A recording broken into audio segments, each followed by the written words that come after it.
Hey guys, so welcome to this video on the select distinct statement. And in previous videos we had looked at the select statement and the select top statement, but I think if you've not seen the video specifically about just the select statement, or you don't know how to use it, I would recommend you to watch that video before coming onto this video. But if you do know how to use the select statement, then let's get on with the demonstration.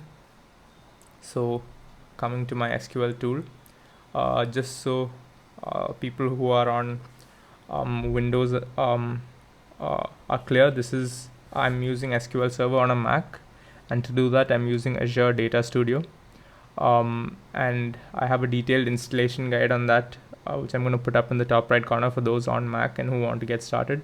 For those on Windows or who want to learn on Windows, I've got a detailed SQL Server Management Studio installation guide, which is the software that is required on Windows. So I've got both of these installation guides and setup guides, so you can check those out. And apart from that, for the Windows people, just know that this is exactly the same as everything is exactly the same. The syntax, the logic, all that is exactly the same as it would be on Windows. It's just that the UI is a little different. So you've got your query space or your notebook where you can write queries and you can run them and you get output. So it's basically the same tool as on Windows, but just with a slightly different UI. So for now I've just put the select hello world statement to show you that my database and SQL tool is up and running. And just like the last video, I've imported some mock data from a service called Mockaroo, which I'll link in the description. It's a great tool which you can use to just get mock data to put into your SQL tables and just practice querying on them. So here I've got this table which has got an ID, a first name, a last name, an email, a gender, an IP address, and a country column. So, and I've got 20 rows of this data. So let's look at the select distinct statement now. The select distinct statement is used to return only distinct or different values from a data set or a table specifically. So inside a table, columns often contain many duplicate values, and sometimes you just want to get an idea of the different or distinct values. So you can that's when you use the select distinct statement.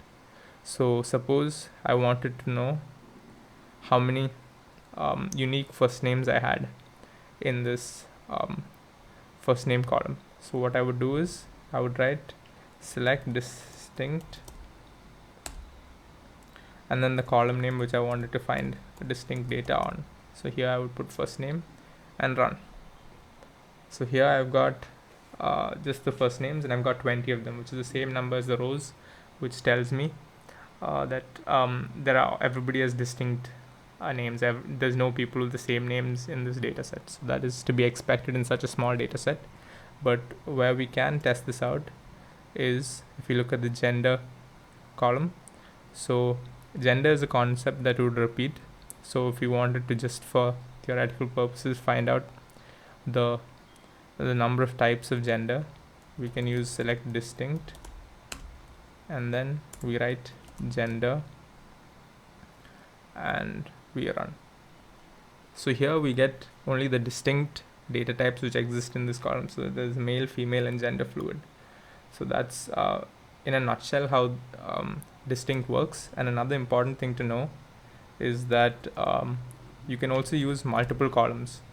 So you can do first name, comma, last name, and remember always to use this exact same case and format that was used in the column name that is in the table when you're querying the data.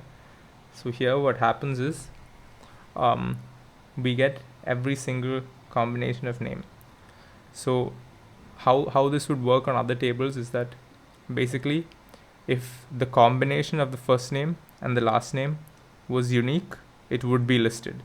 So if there was a Matt Damon and a Matt Smith, they would both be listed because the combination of their names is different. It is not that Matt is unique so it won't be listed. Matt is a duplicate so it won't be listed. It is the combination of each a row of data. So that means the first name plus the last name, if that combination doesn't exist anywhere else in the table, it will be displayed. So likewise, if you just do select distinct star from mock data, you will get all the rows, which just shows us that the combination of all columns in every single row is never repeated. So what I'm trying to say is this combination of ID, first name, last name, email, gender, IP address, and country is never repeated anywhere else in the table. So that if it was repeated, it would only show one copy, which is what the distinct clause or statement allows us to do. So thank you guys for watching this video. Don't forget to subscribe to our channel for more educational content on data and data science, data engineering, and data analytics. And make sure to like and share this video, as it helps us to continue doing videos like these. Thank you.